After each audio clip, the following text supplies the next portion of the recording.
అందరికీ నమస్కారం అండి. నేను మేన్ Zakir Hussain SS9 news channel నుంచి మాట్లాడుతున్నాను. సో ముస్లిం లీగ్ రాష్ట్ర అధ్యక్షులు అదేవిధంగా హైకోర్టు న్యాయమూర్తి బషీర్ అహ్మద్ మనతో పాటు ఉన్నారు. సో ఆయన ముస్లిం లీగ్ పార్టీని ఏ విధంగా ముందుకు తీసుకుపోతున్నారు, రాబోతున్నటువంటి సార్వత్రిక ఎన్నికల్లో ముస్లిం లీగ్ యొక్క ప్లానింగ్ ఏ విధంగా ఉంది, సో అదే కాక రాబోతున్నటువంటి ఎలక్షన్లలో వారి పార్టీ నుంచి ఎంతమంది అభ్యర్థులను వాళ్ళు బరిలో దింపబోతున్నారు, సో ప్రస్తుతం ఉన్నటువంటి మన సాంప్రదాయ పార్టీలను వారి పార్టీ ఏ విధంగా ఎదుర్కోబోతుంది అనేక విషయాల గురించి ఆయనతో ఈరోజు చిన్నపాటి చిట్ చాట్ కార్యక్రమాన్ని SS9 న్యూస్తో పంచుకుందాం. సార్ నమస్తే అండి. నమస్తే. బషీర్ అహ్మద్ గారు, సో మీరు మీ పార్టీ యొక్క లక్ష్యం, మీ పార్టీ యొక్క సిద్ధాంతాలు, రాబోతున్నటువంటి ఎలక్షన్లలో మీరు ఏ విధంగా ముందుకు వెళ్ళే ప్రణాళికలను తయారు చేసుకున్నారండి? వాస్తవంగా ముస్లిం లీగ్ పార్టీ అనేది స్వాతంత్రానికి పూర్వం ఏర్పాటైన పార్టీ. తర్వాత 1948లో ఖాయిదే మిల్లత్ మొహమ్మద్ ఇస్మాయిల్ గారు దీన్ని రిజిస్ట్రేషన్ చేశారు. మా పార్టీ ద్వారానే అంబేద్కర్ గారు రాజ్యాంగ సభకు వెళ్ళిన విషయాన్ని కూడా నేను మీకు గుర్తు చేస్తున్నాను. వాస్తవంగా Muslim League party 100% secular party, educated party, democratic party. Muslim League పార్టీలో ఈ కుటుంబ పరమైన పరిపాలన కాకుండా ఒక ప్రజాస్వామ్యయుతంగా కింద స్థాయి నుంచి పై స్థాయిగా జాతీయ అధ్యక్షుడి దాకా ఎన్నికలు జరుగుతూ ఉంటాయి. ఇది ముస్లిం లీగ్కి సంబంధించింది. ముస్లిం లీగ్ పార్టీ భారత రాజ్యాంగాన్ని 100% పాటిస్తూ, సెక్యులర్ విలువల్ని పాటిస్తూ, ఎవరికైతే ఈనాటి దాకా అధికారం అందలేదో వారికి అధికారాన్ని అందించడం కోసం ఒక నిచ్చెనలాగా ఉపయోగపడుతుంది. వాస్తవంగా మా ఎన్నికల గుర్తు కూడా నిచ్చెనే. ఈరోజు ఎన్నికల్లో విపరీతమైన ధనబలం, కండబలం ఉపయోగిస్తున్న ఈ రోజుల్లో మాకు ముస్లిం లీగ్ పార్టీగా మాకు నిర్దిష్టమైన ఓటు బ్యాంక్ ఉంది. ముస్లిం లీగ్ పార్టీకి నిర్దిష్టంగా కార్యకర్తలు ఉన్నారు. వీరు అంకిత భావంతో పనిచేస్తున్నారు. కాబట్టి రానున్న సార్వత్రిక ఎన్నికల్లో ముస్లిం లీగ్ పార్టీగా మేము ఒక మంచి ప్రభావాన్ని చూపనున్నామని చెప్పేసి నేను ఆశాభావంతో ఉన్నాను. ఈ రానున్న ఎన్నికల్లో 25 అసెంబ్లీ స్థానాల్లోనూ ఒక 5 పార్లమెంటు స్థానాల్లోనూ ఇండియన్ యూనియన్ ముస్లిం లీగ్ పార్టీ తరఫు నుంచి మేము పోటీ చేయబోతున్నాం. సార్ మీరైతే 25 అసెంబ్లీ స్థానాల్లో మేము పోటీ చేస్తామంటున్నారు. ఇప్పుడున్నటువంటి పరిస్థితుల్లో, ఎందుకంటే ధన ప్రవాహం అనేటటువంటిది నీళ్ళలా ఖర్చు పెడుతున్నారు. ఒక్కొక్కరి నోటి మాట వింటుంటే అభ్యర్థులు 30 కోట్లు అంటున్నారు, 20 కోట్లు అంటున్నారు. ఈ ధన ప్రవాహాన్ని మీరు ఏ విధంగా మీ ముస్లిం లీగ్ పార్టీ అంటే అభ్యర్థులు ఎదుర్కోబోతున్నారు? మీ ప్రణాళిక ఏంటి? వాస్తవంగా ప్రజల్లో ఏ విధమైనటువంటి పునాది లేని వాళ్ళు ధనం మీద ఆధారపడి పనిచేస్తారు. వారికి రూకబలం ఉందేమో, మాకు మూకబలం ఉంది. ప్రజల్లో ముఖ్యంగా ముస్లిముల్లో మాకు మంచి ఆదరణ ఉంది, మాకు ఓటు బ్యాంక్ ఉంది. కాబట్టి వాళ్ళ ధనాన్ని చూసి మేము భయపడాల్సిన అవసరం లేదు. వాస్తవంగా మా వెనక ఉన్న ప్రజలను చూసి, మా వెనక ఉన్న మూకను చూసి భయపడుతున్న ఈ తెలుగుదేశం, వైఎస్ఆర్సీపీ, జనసేన లాంటి పార్టీలకు సంబంధించిన వ్యక్తులు అక్రమంగా సంపాదించిన డబ్బుని వినియోగిస్తున్నారని చెప్పి మేము ముస్లిం లీగ్ పార్టీగా మేము భావిస్తున్నాం. సార్ ఒక విషయము, మీరు ఇందాక ఒక విషయం చెప్పారు. డాక్టర్ బాబాసాహెబ్ అంబేద్కర్ గారికి చట్టసభలో ప్రాధాన్యత వహించుటకు IUML త్యాగం చేసింది అంటున్నారు, ముస్లిం లీగ్ పార్టీ త్యాగం చేసింది అంటున్నారు. వాస్తవానికి ఈ చరిత్ర చాలామందికి తెలియదు. ఇప్పుడున్నటువంటి యువత కానివ్వండి, అదేవిధంగా కొద్దిమందికి, ఎందుకంటే మత ఛాందస పార్టీలు అనేటివి పెట్టరేగిపోతున్నాయి. వారు అసలైన చరిత్రను వక్రీకరిస్తున్నారు. మరి ఈ విషయాన్ని మీరు ఎందుకు ప్రజల్లో పూర్తి స్థాయి తీసుకువెళ్ళట్లేదు? వాస్తవంగా అంబేద్కర్ గారిని రాజ్యాంగ సభకు పంపించిన పార్టీ ముస్లిం లీగ్ పార్టీ. ఈ అంశాన్ని వివిధ పార్టీలు కావాలని చెప్పేసి ఈ మరుగున పడేసి దాన్ని తొక్కుంచాయి. కారణం ఏంటంటే, అంబేద్కర్ను రాజ్యాంగ సభకు పంపించింది ముస్లిం లీగ్ పార్టీ అనేది కనుక ప్రజలందరికీ తెలిస్తే, ముస్లిం లీగ్ పార్టీని ప్రజలు ప్రేమించి ఓటు వేసి పంపించడం ద్వారా ముస్లిం లీగ్ పార్టీకి సంబంధించిన ప్రధానమంత్రి కూడా వచ్చే అవకాశం ఉంది అనే భయం పడి ఈ ముస్లిం లీగ్కి సంబంధించిన ఈ వ్యతిరేక పార్టీలన్నీ కూడా ఈ చరిత్రని తొక్కి ఉంచాయి. కేవలం అంబేద్కర్ గారిని రాజ్యాంగ సభకు పంపించడమే కాదు, 1910లో భారతదేశంలో జనాభా లెక్కల సేకరణ జరిగినప్పుడు ఊరికి బయట కొంతమంది వ్యక్తులు ఉన్నారు, వారిని అంటరాని వారని చెప్పి ఊరి బయట పెట్టారు. వారు కూడా వారి జనాభా లెక్కల్ని కూడా తీసుకోవాలని చెప్పి నాటి బ్రిటిష్ ప్రభుత్వానికి ఒక మెమొరాండాన్ని ఇచ్చిన ఘనత ముస్లిం లీగ్ పార్టీకి దక్కుతుంది. అలానే మహద్ చెరువు పోరాటం కానివ్వండి, మనుస్మృతిని అంబేద్కర్ గారు దగ్ధం చేయడం కానివ్వండి, ఈ అంశాల్లో కూడా ముస్లిం లీగ్ పార్టీకి సంబంధించిన శ్రేణులు అంబేద్కర్ గారికి సహకరించారు. అలానే భారతదేశంలో పొలిటికల్ రిజర్వేషన్స్, అలానే ఉద్యోగాల్లో రిజర్వేషన్స్ తీసుకోమని నాడు మహమ్మద్ అలీ జిన్నా గారు అంబేద్కర్ గారికి ఒక సలహా ఇచ్చిన విషయాన్ని కూడా నేను గుర్తు చేస్తున్నా. అయితే నేను నా దళిత సోదరులకు నేను ఒక విజ్ఞప్తి చేస్తున్నా. గతంలో కనుక మనం చూసేటట్టయితే జ్యోతిరావు పూలే గారికి సపోర్ట్ చేసింది ముస్లింలే. అలానే అంబేద్కర్ గారిని తమ మేనళ్ళులాగా భావించి భుజాల మీద ఎక్కించుకుని అన్ని విధాలుగా సహకరించి రాజ్యాంగ సభకు పంపించింది కూడా ముస్లింలే. దీనిని కొనసాగిస్తూ రానున్న రోజుల్లో ముస్లింలు దళితులు కనుక కలిసి పనిచేస్తే రానున్న రోజుల్లో ఒక ముఖ్యమంత్రి స్థానం కానివ్వండి లేదా ప్రధానమంత్రి స్థానం కానివ్వండి దళితులు ముస్లింలే సాధించుకునే అవకాశం ఉంటుందని చెప్పి ముస్లిం లీగ్ పార్టీగా మేము భావిస్తున్నాం. సార్, మీరైతే చెప్తున్నారు దళిత సోదరులకు అత్యంత దగ్గరగా ఉంది మా పార్టీ ఉండడమే కాకుండా ఈరోజు అంబేద్కర్ గారి చరిత్ర, అంబేద్కర్ గారి నుంచి గొప్పగా చెప్పుకుంటున్నటువంటి విషయం చాలామందికి తెలియదు. సో ఇంతకు ఆ చట్టసభలో పంపించడానికి రిజైన్ చేసిన వ్యక్తి పేరేంటి, ఎక్కడి నుంచి ఆయన రిజైన్ చేశాడు? ఎందుకంటే అది మా ప్రేక్షకులు తెలవాలి, చాలామంది దీని గురించి అర్థం చేసుకోవాలి. సో ముస్లింల త్యాగాలేంటి, వాళ్ళు ఏం చేశారు, అంబేద్కర్ గారికి రాజ్యాంగం రాయటం కోసం కూడా ఏ విధంగా సపోర్ట్ చేశారు, అదేవిధంగా రిజర్వేషన్ల పాత్ర కూడా, అంటే దళితులకు రిజర్వేషన్, రాజకీయ రిజర్వేషన్ రావడానికి పూర్తి స్థాయి ఒక ఐడియాలజీ ఇచ్చినటువంటి వ్యక్తులు కూడా ముస్లిమ్సే అని మీరు చెబుతున్నారు. అదేవిధంగా సో అతన్ని మా సొంత బిడ్డ, ఇంటి బిడ్డలా చూశారని చెప్తున్నారు. ఇంతకు ఎవరు రిజైన్ చేశారు? రాజ్యాంగ సభకు ఎన్నికలు జరిగినప్పుడు నాడు కాంగ్రెస్ పార్టీ, నేడున్నటువంటి ఈ బీజేపీ, నాడు హిందూ మహాసభ అని ఉండేది, ఈ ఆర్ఎస్ఎస్కి సంబంధించిన వ్యక్తులు కుట్ర చేసి అంబేద్కర్ గారిని ఓడిస్తే నాడు బెంగాల్ నుంచి ముస్లిం లీగ్ పార్టీ తరఫు నుంచి ఎన్నికైన జోగేందర్ మండల్ గారు ఈ విషయాన్ని మహమ్మద్ అలీ జిన్నా గారికి చెప్పడం ద్వారా జోగేందర్ మండల్ గారు రిజైన్ చేసి తన స్థానాన్ని అంబేద్కర్ గారికి ఇచ్చారు.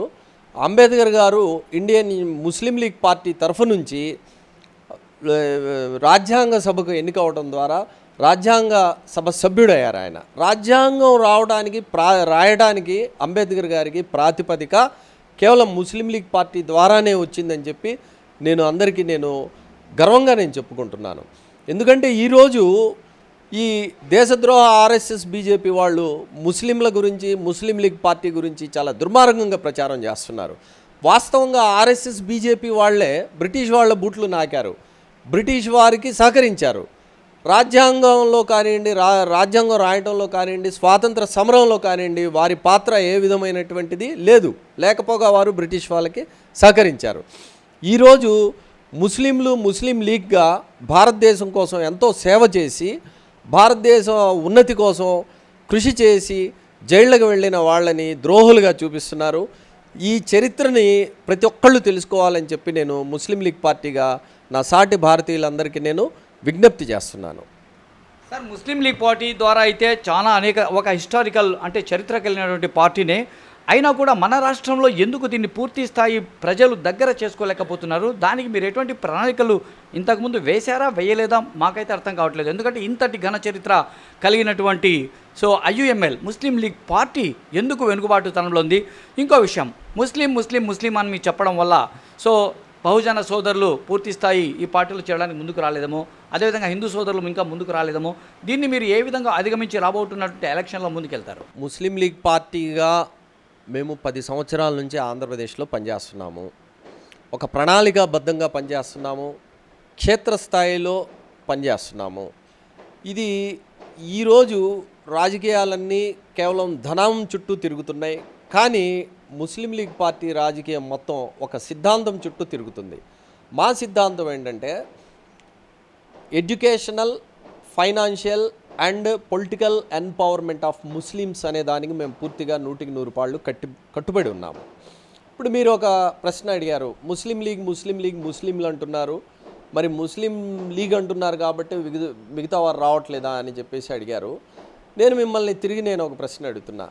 ఈరోజు వైఎస్ఆర్సీపీ పార్టీ ఎవరిదండి? రెడ్లది కాదండి, రెడ్లే కదా అందులో ఉంది. అలానే తెలుగుదేశం పార్టీలో కమ్మలు ఉన్నారు, జనసేనలో కాపులు ఉన్నారు, బీఎస్పీలో దళితులు ఉన్నారు. సో రాజకీయంగా వచ్చేటప్పటికి కులాల వారీగా మతాల వారీగా విడిపోయి వారి వారి కులాన్ని వారి వారి మతాన్ని అభివృద్ధి చేసుకోవడం కోసం పనిచేయడంలో తప్పులేదు. కాబట్టి నేను ఈ మాట అన్నాను కాబట్టి మీరు ఒక క్వశ్చన్ అడగచ్చు, మరి బీజేపీ కూడా చేస్తున్నది అదే కదా, మరి హిందువుల కోసం పనిచేస్తుంది కదా అంటే బీజేపీ హిందువుల కోసం కూడా పనిచేయట్లే, కేవలం మనువాదుల కోసం మనుస్మృతిని పాటించే వాళ్ళ కోసం కొంతమంది కోసం పనిచేస్తుంది. అటు హిందువుల కోసం ఇటు ముస్లింల కోసం మొత్తం సమాజం కోసం పనిచేసే ఏకైక పార్టీ ఏదైనా ఉంది అంటే అది కేవలం ఇండియన్ యూనియన్ ముస్లిం లీగ్ పార్టీ అని చెప్పి నేను ఘంటాపదంగా చెప్తున్నాను. సో మీరు ఇండియన్ యూనియన్ ముస్లిం లీగ్ పార్టీ సో కుల మతరహితంగా ఇది పరిపాలన చేస్తూ ఉంది. సో చారిత్రాత్మకమైన పార్టీ అని చెప్పడం అయితే వాస్తవము, అది వాస్తవమే. ఎందుకంటే చరిత్ర చాలామందికి తెలియదు కాబట్టి అనుకుంటా ఉండొచ్చు. ఇంతకుముందు మీరు ఒక మాట అన్నారు. సో ఆ మాట ప్రకారం ఇప్పుడు జరగబోతున్నటువంటి సార్వత్రిక ఎన్నికల్లో ఒకటి రెడ్డి పార్టీ, ఒకటి కమ్మ పార్టీ, ఇంకోటి కాపు పార్టీ అన్నారు. అదేవిధంగా మళ్ళీ ముస్లిం పార్టీ అన్నారు, అదేవిధంగా దళితుల పార్టీ అన్నారు. సో ఈ విధంగా ఇది రాజ్యాంగానికి కట్టుబడి ఈ విధంగా ఈ పార్టీ ఆ పార్టీ కులానికి మతానికి సంబంధించిన పార్టీ అని కట్టుబడి ఉండవచ్చా? దీనికి రాజ్యాంగం ఒప్పుకుంటుందా? ఇప్పుడు రాజ్యాంగం ఒప్పుకోదు. రాజ్యాంగానికి మనం ఒక పార్టీగా మనం రిజిస్టర్ అయ్యేటప్పుడే మనం ఒక డిక్లరేషన్ కూడా ఇస్తాము. అంటే ఆన్ పేపర్ మీద ఆ డిక్లరేషన్ చూపిస్తూ ఇక్కడ క్షేత్రస్థాయిలో పనిచేసినప్పుడు కులాల వారీగానే పనిచేస్తున్నాం కదా. ఇప్పుడు మీరు చూడండి, జగన్ రెడ్డి ఉన్నాడు, ఈ రెడ్డి పార్టీ ఉంది. ఇందులో 99% ఎవరు ప్రాతినిధ్యం వహిస్తున్నారు, ఎవరి చేతిలో అధికారం ఉంది? అలానే తెలుగుదేశం పార్టీ ఉంది. అందులో ఎవరు ఏ కులానికి సంబంధించిన వాళ్ళు ప్రాతినిధ్యం వహిస్తున్నారు, ఎవరు దాని మీద ఆధిపత్యం ఉంది? అలానే పవన్కి సంబంధించిన పార్టీ కాపులు. సో కాబట్టి ఏంటంటే ఇదంతా నేతి బీరకాయ లాంటిది. పైకి ఎన్నో మాటలు చెప్తారు, కానీ చివరికి పనిచేసేటప్పుడు కులాల వారీగా మతాల వారీగానే పనిచేస్తున్నారు. వాళ్ళు ఏంటంటే అబద్ధాలు చెప్తున్నారు, నేను ఉన్నది ఉన్నట్టుగా నగ్న సత్యం చెప్తున్నాను. కాబట్టి ఇందులో భయపడాల్సిన అవసరం లేదని చెప్పి నేను భావిస్తున్నాను. అంటే మీరు చెప్తున్నది ఏ విధంగా ఉందంటే ఏ రాజకీయ పార్టీ కూడా పూర్తి స్థాయి రాజ్యాంగానికి కట్టుబడి పని చేయట్లేదు, వారు వ్యక్తిగతంగా పనిచేస్తున్నాయి, కేవలం డిక్లరేషన్ నామ్కే వాస్తే మాత్రమే ఇస్తున్నాయని చెప్తున్నారు. ఇది మీకు సంపూర్ణంగా చెప్తున్నారా లేకపోతే ఎలా? రాజకీయ పార్టీలు ఎన్నికలకు వెళ్ళినప్పుడు సోషల్ ఇంజనీరింగ్ చేయటం ద్వారా ఒక సామాజిక న్యాయం చేస్తున్నామని చెప్పి ఆయా కులాలకు, వైఎస్ఆర్సీపీ అయితే రెడ్లకు, తెలుగుదేశం అయితే కమ్మలకు, అదే పవన్ కళ్యాణ్కి సంబంధించిన జనసేన అయితే కనుక కాపులకు ప్రాతినిధ్యం ఇచ్చుకుంటున్నారు. ఇది సోషల్ ఇంజనీరింగ్. ఈ ప్రజల మధ్యలోకి ఎన్నికలకు వెళ్ళటానికి రాజ్యాంగానికి సంబంధం లేదు. ఎన్నికలు అయిపోయిన తర్వాత పరిపాలన అనేది రాజ్యాంగబద్ధంగా సాగుతుందా లేదా అనేది మనం ఇక్కడ చూడాలి. పరిపాలన రాజ్యాంగబద్ధంగా సాగుతుంది. రాజ్యాంగబద్ధంగా కూడా సాగకుండా కూడా జరుగుతున్న పరిస్థితులు కూడా మనం ఈరోజు ఈ దేశద్రోహ ఆర్ఎస్ఎస్ బీజేపీ ప్రభుత్వం చేస్తున్న విషయాన్ని కూడా మనం గమనించవచ్చు. ఇక ఫైనల్గా ఎందుకంటే సో ఐఎంఎల్ పార్టీని మీ భుజస్కంధాల మీద వేసుకుని దశాబ్ద కాలంతో పాటు పైన పనిచేస్తున్నారు.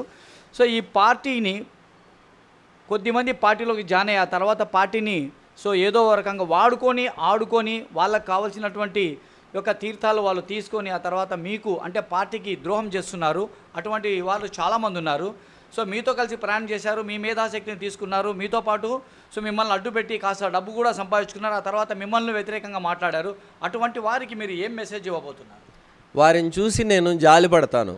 వాస్తవంగా వారు నాతో పాటే ఉండి రాజకీయ ప్రయాణం కనుక చేస్తున్నట్టయితే వారికి మంచి రాజకీయ భవిష్యత్తుని నేను కల్పించేవాడిని. వారికి వ్యక్తిగత లక్ష్యాలు ఉన్నాయి. వారికి జాతి గురించి, జాతిని బాగు చేయాలి అనే ఒక దృక్పథం కానివ్వండి, సైద్ధాంతిక పునాది కానివ్వండి లేదు. వారు వచ్చారు, వారికి సంబంధించిన వారు కోరుకున్న ఆర్థికంగా డబ్బులు సంపాదించుకున్నారు, వెళ్ళిపోయారు. వారి గురించి నేను అసలు పట్టించుకోను, వారి గురించి ఆలోచించను. కాకపోతే వారిని చూసి నేను జాలిపడతాను. కాకపోతే ఒక విషయం ఏంటంటే 100 మంది పార్టీలో చేరినప్పుడు ఒక 10 మంది వెళ్ళిపోయే రిస్క్ ఎప్పుడూ ఉంటుంది. పూలన్నీ కూడా పిందెలుగా మారవు, పిందెలన్నీ కూడా పళ్ళుగా మారవు అన్న సంగతి అది ప్రకృతి న్యాయం. దానికి అనుగుణంగానే ఇది కూడా రాజకీయ పార్టీ కూడా ఉంటుందని చెప్పేసి నేను భావిస్తున్నాను. ఫైనల్గా 2024లో జరగబోతున్నటువంటి ఎలక్షన్ల పైన మీ ఐయుఎంఎల్ మార్క్ ఏంటి? సో మీరు ఇతర పార్టీలతో ఏదైనా కలిసి ముందుకెళ్తున్నారా లేకపోతే ఒంటరిగానే పోటీ చేస్తున్నారా? మేము ఏ పార్టీతో కలిసి కూడా ముందుకెళ్ళాం, మేము ఒంటరిగానే పోటీ చేస్తున్నాము. నేను స్పష్టంగా చెప్తున్నాను, నాది ముస్లింల రాజకీయ, విద్య, ఆర్థిక సాధికారిత కోసం ముస్లిం లీగ్ పార్టీగా మేము ఓపెన్గా పనిచేస్తున్నాం. పైకి ఒకటి చెప్పడం, లోపల ఇంకోటి చేయడం, ప్రజల్ని వంచడం లాగా జగన్ రెడ్డి లాగానో లేదా చంద్రబాబు లాగానో మేము పనిచేయం. మేము ఓపెన్గా చెప్తున్నాం, మేము ముస్లింల కోసం వచ్చాం, ముస్లింల కోసమే పనిచేస్తాం, ముస్లింల కోసమే చేస్తాం అని చెప్పేసి నేను ఓపెన్గా చెప్తున్నాను. ముస్లింల కోసమే మేము ఎలక్షన్లలో నిలబడుతున్నాం. ఆ ముస్లింలే మమ్మల్ని గెలిపిస్తారని చెప్పేసి కూడా నేను పూర్తి ఆశాభావంతో ఉన్నాను. Thank you sir.